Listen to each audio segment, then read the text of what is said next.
Halo teman-teman, berjumpa lagi dalam pembelajaran kita pada hari ini. Apa kabar? Semuanya baik-baik saja?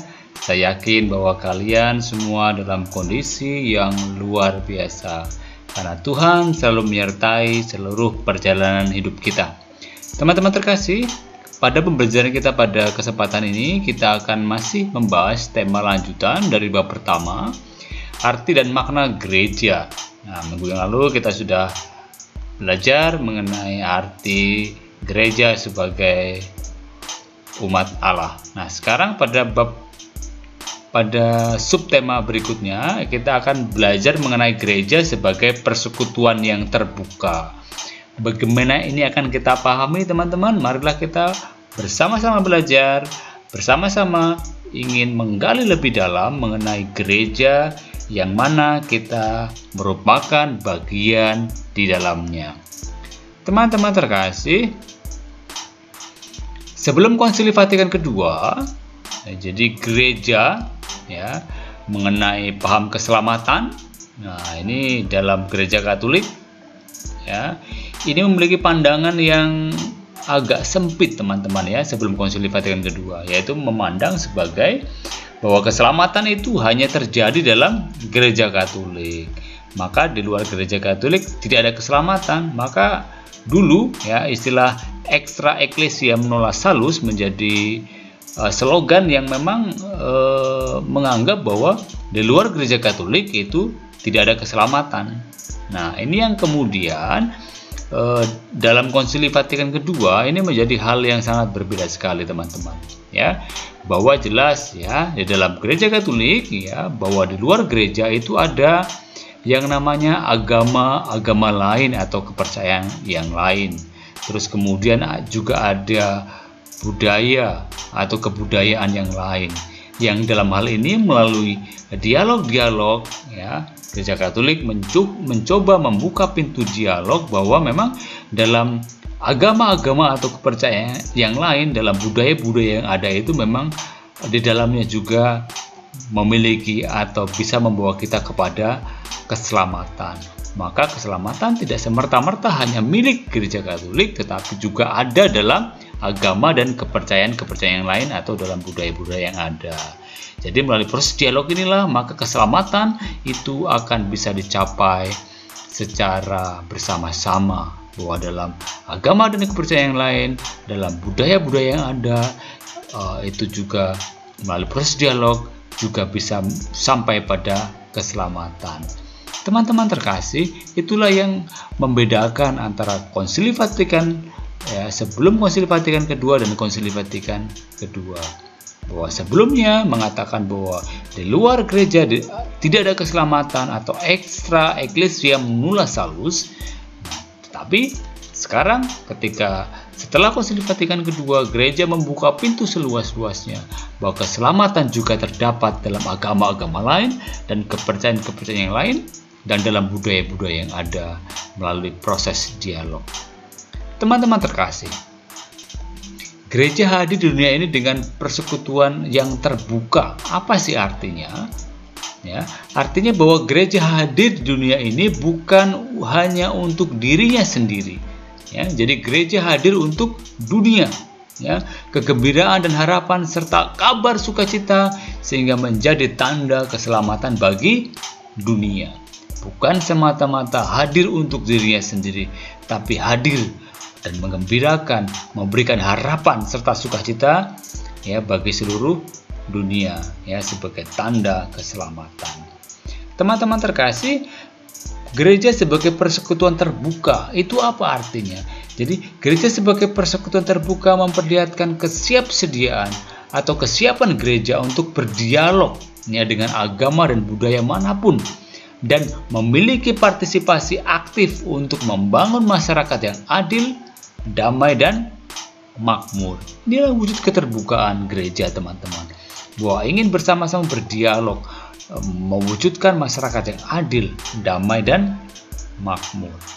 Teman-teman terkasih ya, melalui pembelajaran hari ini kita akan bersama-sama diajak untuk memahami dan menghayati ya, supaya apa? Supaya sebagai anggota gereja mampu menjalani hidup dalam persekutuan yang terbuka di tengah masyarakat. Kita tidak ingin menjadi pribadi yang eksklusif, ya hanya untuk kita, tapi kita hadir untuk keselamatan dunia, memberikan kabar gembira, kabar sukacita yang menjadi tanda keselamatan bagi dunia. Teman-teman terkasih, saya minta teman-teman untuk mengamati gambar berikut ini. Yang gambar pertama, ya, dan gambar kedua. Ini adalah merupakan gambar yang memang menjadi ciri khas, ya, dalam gereja. Teman-teman bisa amati. Ya, satu gambar piramid, satu gambar lingkaran, ya. Yang satu ada keterangannya gereja umat Allah, yang satu ada keterangan gereja umat Allah model persekutuan umat. Teman-teman, ya, gambar yang pertama itu adalah merupakan gambar atau model gereja institusional hierarkis piramidal, ya, yang mengutamakan pada institusi hierarkisnya. Nah, ini yang akan kita lihat sama-sama, teman-teman. Kita akan lihat bagaimana ini dibedakan atau apa yang membuat ini berbeda. Teman-teman terkasih, gambar yang pertama itu adalah gambar model gereja sebelum Konsili Vatikan kedua, yaitu model institusional hierarkis piramidal, ya. Jadi dalam gambar ini teman-teman jelas, ya, ini menggambarkan sebuah piramid, ya, yang menggambarkan strata, ya. Jadi para hierarki, ya, itu ada uskup, ada paus, ya. Pada para kaum tertabis itu menguasai umat, yang mereka ada di atas. Lihat teman-teman, ya. Ya, mereka ada di atas, ya. Organisasi lahiriah yang berstruktur piramidal tertata rapi, gitu. Lihat pada gambar ini, ya, jelas itu nampak sekali. Kemudian mereka memiliki kuasa untuk menentukan segala sesuatu bagi seluruh gereja, ya. Sebaliknya, umat hanya mengikuti saja hasil keputusan hierarki. Lihat, ya. Ini umat awam, ya. Semua ditentukan oleh hierarki. Terus kemudian teman-teman, ya, model ini cenderung imam sentris. Artinya apa? Ya semuanya pokoknya kaum tertabis lah, ya, atau hierarki sentris, pokoknya semua terserah hierarki lah, ya. Semua letak atau terletak pada hierarki sebagai pusat gerak gereja. Teman-teman, ya, gereja model piramidal ini cenderung mementingkan aturan, ya, lebih statis, dan syarat dengan aturan. Pokoknya semua diatur, semua ditata, ya. Tidak boleh ini, tidak boleh itu, ya. Semata-mata atau mementingkan sebuah aturan-aturan dan lebih syarat dengan aturan. Teman-teman terkasih, ya, gereja dengan model seperti ini adalah gereja yang sering merasa sebagai satu-satunya penjamin kebenaran dan keselamatan, bahkan bersikap triumfalistik. Artinya apa? Mengalahkan, memegahkan diri, ya. Triumfalistik, memegahkan diri, bahwa gereja cenderung lebih eksklusif, lebih inklusif, ya, karena memonopoli seolah-olah gereja, ya, sebagai satu-satunya penjamin kebenaran. Teman-teman terkasih, ya, itu untuk model yang piramid, ya, institusional hierarkis piramidal. Bagaimana dengan yang kedua, teman-teman? Gambar yang kedua tadi, ya. Gambar kedua itu adalah menggambarkan bagaimana situasi gereja setelah Konsili Vatikan kedua, ya. Yang jelas ada keterbukaan dan pembaharuan cara pandang gereja sebagai persekutuan umat. Kita lihat gambarnya, teman-teman. Di sini sangat jelas berbeda sekali dengan yang pertama. Ya, jadi gereja tidak lagi hierarkis sentris, ya, melainkan kristosentris. Artinya apa, teman-teman? Bahwa Kristuslah menjadi pusat hidup gereja. Ya, kaum hierarki, ya, awam dan biarawan-biarawati itu sama-sama mengambil bagian dalam tugas Kristus dengan cara yang berbeda-beda sesuai dengan talenta dan kemampuannya masing-masing. Dan teman-teman, ya, gereja lebih bersikap terbuka dan rela berdialog dengan semua orang.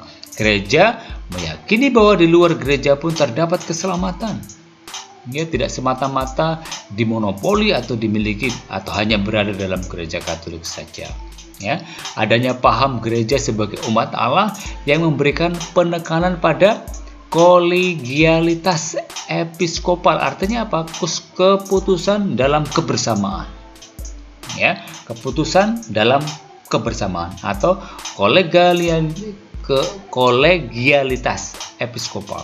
Ya, tidak semata-mata hanya diputuskan oleh hierarki saja, tapi keputusan dalam kebersamaan. Teman-teman terkasih, adanya pembaruan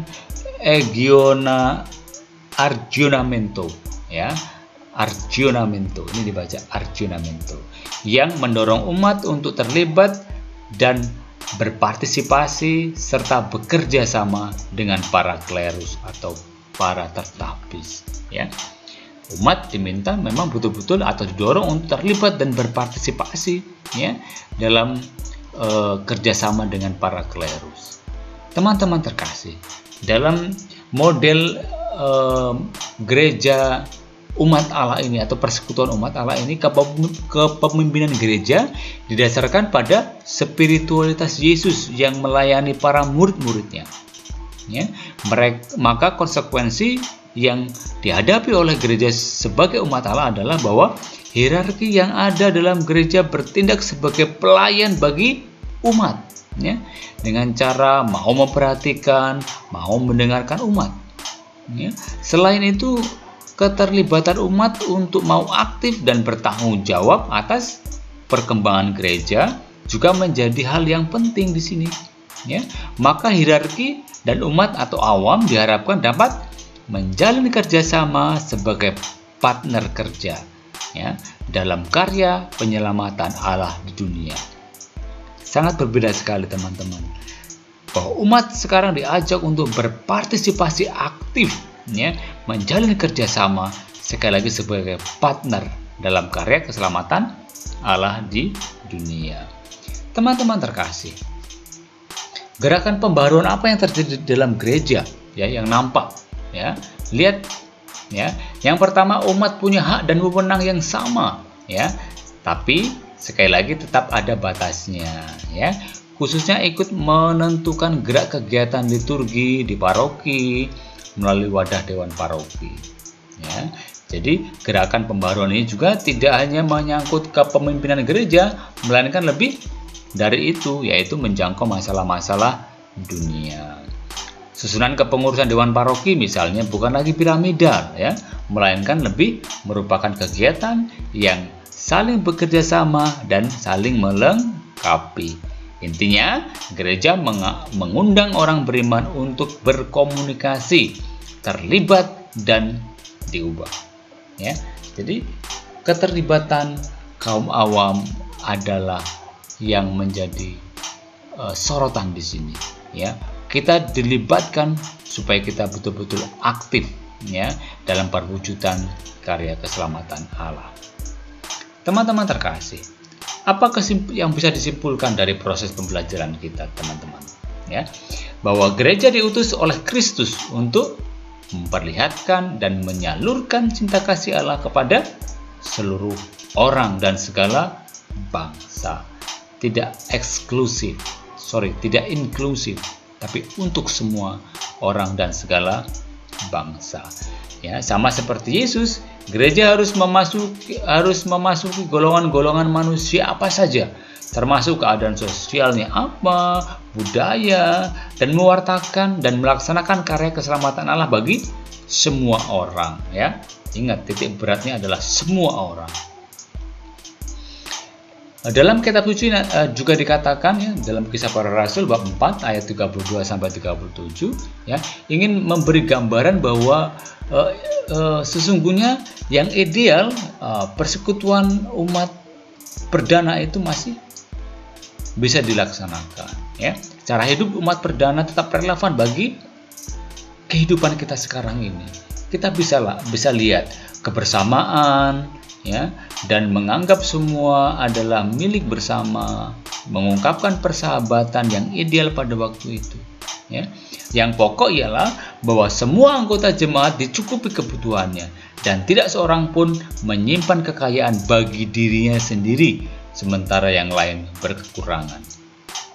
itu yang masih sangat relevan teman-teman. Apa yang terjadi pada gereja perdana yang dikisahkan dalam Kisah Para Rasul bab 4 ayat 32 sampai 37. Teman-teman, ya, mungkin saja kita tidak dapat meniru ya cara hidup jemaat atau gereja perdana secara harafiah, sebab situasi sosial ekonomi kita sudah sangat berbeda. Namun semangat, ya, yang penting ada semangat dasar yang harus kita tiru, yaitu apa teman-teman? Yaitu kepekaan terhadap situasi sosial ekonomis sesama saudara dalam persekutuan umat. Ya, ini yang harus ditekankan, bahwa semangat dasarnya yaitu kepekaan terhadap situasi sosial ekonomi yang terjadi pada saat ini. Teman-teman terkasih, kebersamaan kita ya dalam hidup menggereja tidak boleh sebatas atau terbatas pada hal-hal rohani seperti doa, pelayan ibadah, kegiatan pembinaan iman, tetapi juga harus sampai menyentuh kepada kehidupan sosial, ekonomi, politik, dan budaya seperti yang sekarang ini digalakkan dalam komunitas basis gereja. Ya, jadi tidak semerta-merta atau tidak hanya dibatasi oleh aktivitas rohani saja, tapi harus bisa diwujud nyatakan dalam kegiatan-kegiatan kehidupan sosial, ekonomi, politik, dan budaya. Ya.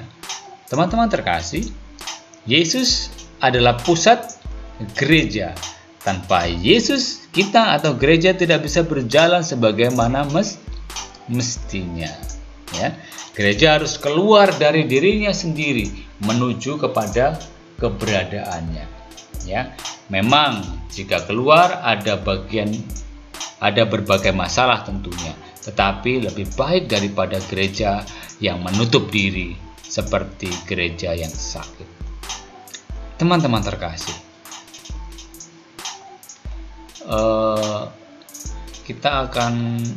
saya memiliki tugas sebetulnya teman-teman ya, yang harus teman-teman laksanakan.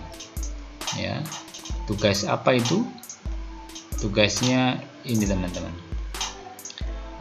Saya meminta untuk teman-teman membuat clipping ya tentang bagaimana gereja Katolik melaksanakan tugas pewartaannya, melibatkan kepercayaan lain ya dalam karya-karya kehidupan sehari-hari ya. Saya minta teman-teman membuat clipping, carilah berita-berita dari media elektronik atau media cetak ya, di mana teman-teman bisa menemukan bagaimana gereja Katolik ya bisa bersama-sama berdialog dengan agama-agama lain dalam proses pelayanan, dalam kegiatan-kegiatan kemasyarakatan. Silakan teman-teman bisa cari beritanya di media elektronik atau media cetak. Kalau teman-teman sudah menemukan, silakan buat dalam clipping. Terus kalau sudah menemukan berita, silakan tulis komentarmu atas berita yang sudah kalian temukan. Ya, kalau sudah, silakan nanti clippingmu itu kamu bisa kumpulkan atau kalian bisa submit atau kirim kepada guru melalui WA atau menggunakan Google Classroom atau untuk upload dokumen ya, upload foto kegiatan. Terima kasih teman-teman untuk pembelajaran hari ini. Luar biasa, kalian sungguh luar biasa bisa belajar bersama, berproses bersama. Semoga pembelajaran ini teman-teman sungguh memberikan wawasan bagi kita untuk semakin ya mendalami, semakin menghayati ya bahwa kita merupakan anggota gereja yang bukan hanya untuk kita sendiri tapi untuk diwartakan ke semua orang ya, bahwa kita hadir untuk menyampaikan warta gembira kepada semua orang, tidak inklusif, tidak hanya untuk kita tetapi untuk semua orang. Inilah semangat Konsili Vatikan kedua yang harus kita laksanakan, diwujud nyatakan dalam tindakan kita sehari-hari, dalam perbuatan kita. Oke teman-teman, terima kasih setelah belajar bersama. Tuhan memberkati dan bye-bye.